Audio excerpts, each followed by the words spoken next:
This is Tom Dillon, the Lifetime Liberal, and today is Sunday, July 17th, 2022.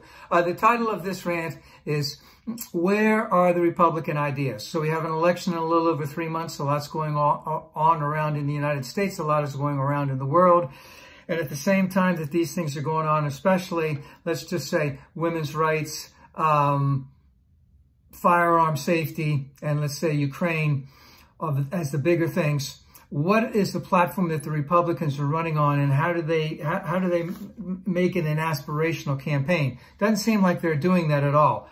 And if we look at some of the big things that are the issues, global climate change, they're basically like an ostrich. They got their head in the sand. They're not doing anything about the global climate change. In terms of comprehensive immigration reform, they're not doing anything about that except lock them up, have, let's just say, more cruel and inhumane treatment, and throw away the key. They don't want to have anything to do with it. And the minimum wage, they're totally ignoring the minimum wage. Now, with Ukraine, Biden has stepped up really big time on Ukraine, but the question is, will the Republicans do that? Not if they get off, not if they win the presidency in 2 years, but will they try and hold things back as much as possible if they get a majority in either the House or the Senate? Now, the big things the Republicans are running on right now is inflation and gas. And of course, they have these great ideas about what they're going to do. And the biggest thing is open up more gas, land for gas in the U.S., build a pipeline, et cetera, et cetera. All those things are going to take years. None of that's going to happen soon. And of course, the reason why we're having troubles right now is because of Ukraine and because of COVID-19. And so they are bitching and moaning about everything. But in essence, they have no tangible solutions. They're still going to run on Hunter Biden. They're still going to run on Hillary's emails. They're still going to run on the stolen election.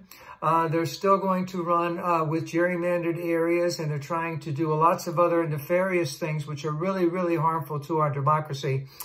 But the biggest thing is that they still want to control women's bodies, and they want to control them to the point of death.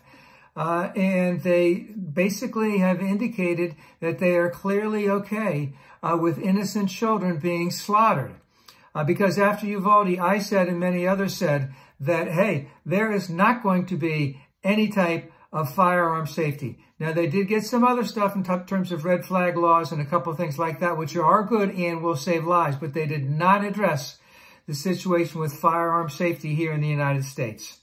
But again, with all of that, they easily could take the House and the Senate. And it is really, really up to the Democrats to galvanize, wholeheartedly around the sanctity of women's bodies, around the sanctity of children going to school without the aspect that they could be slaughtered.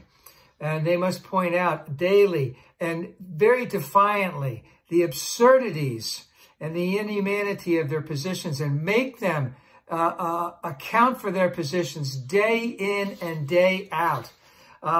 Because basically right now, the Republican Party is the party of sedition and death.